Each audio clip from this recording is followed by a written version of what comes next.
What is up, everyone? Coffee break here with another video. I know this isn't my normal setting here, but I have great lighting right here. Don't have to really worry about it. Got the iPad set up and everything. So, just bear with me as I get my, stuff together. But Niners' first preseason game is tonight. Super amped up. Obviously, the faithful is ready to get behind Trey Lance and trying to remove Jimmy Garoppolo from this equation because I feel like that's a video within itself. But players to look out for, I think that number one, the obvious one, Trey Lance. I'm sure Kyle's gonna let him go for maybe 2 drives. Be surprised if it's more than that, but hey, he needs that practice right now, and I think Kyle has made it obvious in some press conferences that he wants to see Trey Lance get these reps here, even if it's preseason. I think that can't go wrong, especially with a guy that needs them. He's been getting a heavy dose of that in training camp, and I expect that to be the same here in these, at least maybe first 2 preseason games. Maybe the third one you kind of, ease him out of that. But so Trey Lance is there now. Let's just focus maybe on the offensive side of the football. We have maybe offensive line, if you want to go there. Not veteran, so we're not talking about McGlinchey or Trent Williams. I don't even think we'll see them there. But maybe Aaron Banks, a guy who got drafted last year out of Notre Dame, and we expected him to kind of step in and be a part of the rotation there, but for whatever reason he wasn't established. He wasn't able to go even as a second stringer. I think at some point we did bring him in because we needed the bodies, but haven't heard much about him. Let's put it like this: haven't heard any good things. But as an offensive lineman, when your name doesn't come up as often, that's a good thing. That means you're doing your job. You're blocking. It's boring. It's not easily. It doesn't appeal to fans that way, and so naturally you don't bring it up. But that's a good thing. Now, if you have guys who get beat in practice and you're just like, whoa, what's going on here? You have to bring it up, right? It's super obvious. That's when you get concerned about that. But for Aaron Banks, I haven't seen a lot of bad things written about him, at least reported about him. Haven't, heard like, oh, he's killing it either. But, I think that if you're in between there, you're doing a solid job. You're doing your job.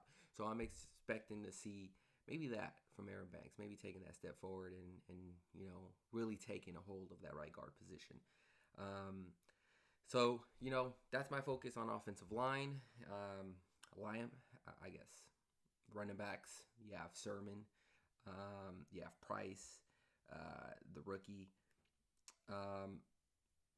I'm not too concerned about running backs, to be quite honest with you. I think that we have one of the best running back groups. And I know I've been saying this since maybe I started my YouTube channel, but I think that Shanahan has an eye for running backs. I think that's pretty obvious now. And I think that he knows, number one, how to combine running backs, so maybe mix speed with physicality.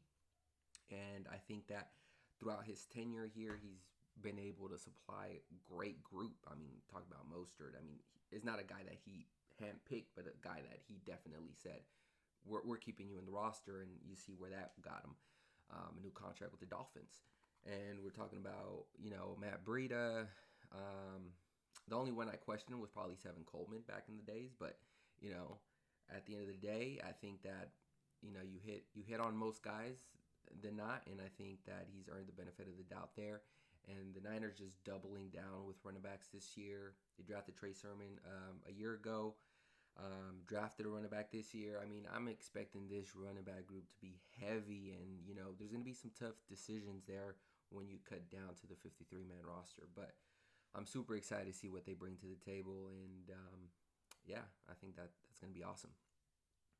Wide receiver. So you have your obvious Ayuk, who's been killing it in camp. Debo. I mean, I don't expect seeing much from them. I know who they are. I know what they're going to establish. I do want to say that I expect Ayuk to have just a monster year, just the way he's been practicing, the way everyone's talking about him. I'm super excited for that. I think the Niners need that. Danny Gray is another, young receiver. We have Ray McCloud, who the Niners recently brought in. And, Juwan Jennings, obviously. I think that what's lacking from him is just consistency, consistently, catching the football.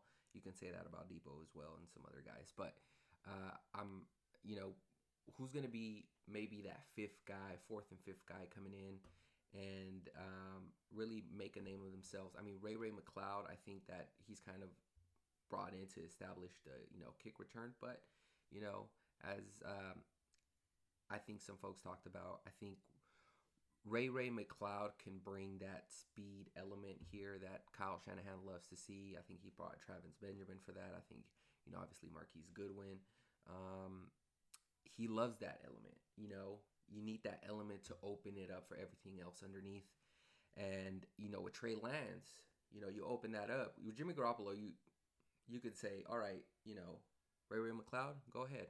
I know Jimmy's not going to throw that deep ball.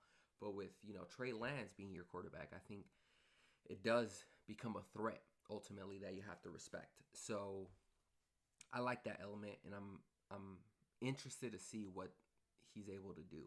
And I'm sure health is going to play a huge part in that.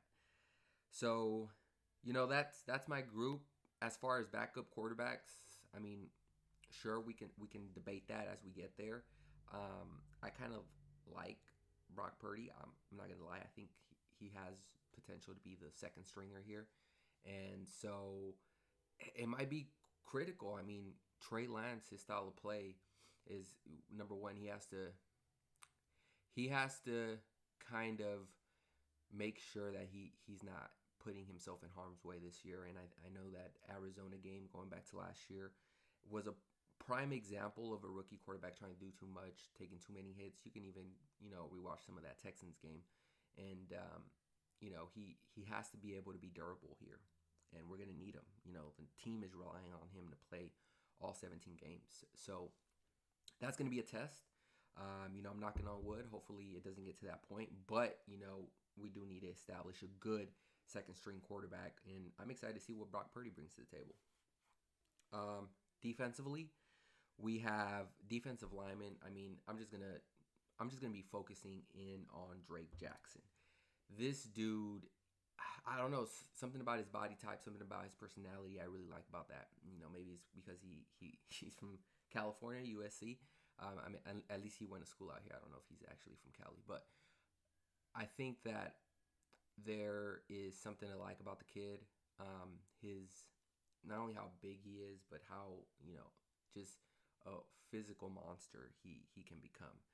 And so when you mix that in with, already Armstead, who's like, 6'11", it feels like, Javon Kinlaw, he's like a 6'5", just brick wall. Like, literally a brick wall that can move at like, 4 or 5 speed. And, Bosa, I mean, it's ridiculous. This defensive line group is just so deep. It's ridiculous. But Drake Jackson is going to be my main focus. I hope he gets at least a good amount of playing time today. And linebackers, honestly, outside of the main three, Fred, Greenlaw, and Aziz, I don't know who else to really focus and key in on. Maybe something to look out for and see maybe who stands out of those three guys. And then we go into corner. I think that corner, the Niners did a good job in making it better this year, because last year was, it was hit and mostly miss. And sometimes we'd get some good playing time from our corners. Other times it'd just be a disaster. You get penalties. You get, penalties more than anything, pass interference. I mean, Josh Norman was good for at least 3 a game, it seems like. But I'm excited to see how Ambry approaches, year 2, Diamador Lenore. And, I don't think Shadarius Ward is going to be playing. I think he's actually hurt at the moment. But you have Mosley, who's just been a solid starter when he's healthy. And then safety is actually one of the positions I think we're the thinnest at. But you have Huff, you have Ward, obviously, and then you have Tarvarius Moore, who I don't think is going to be playing.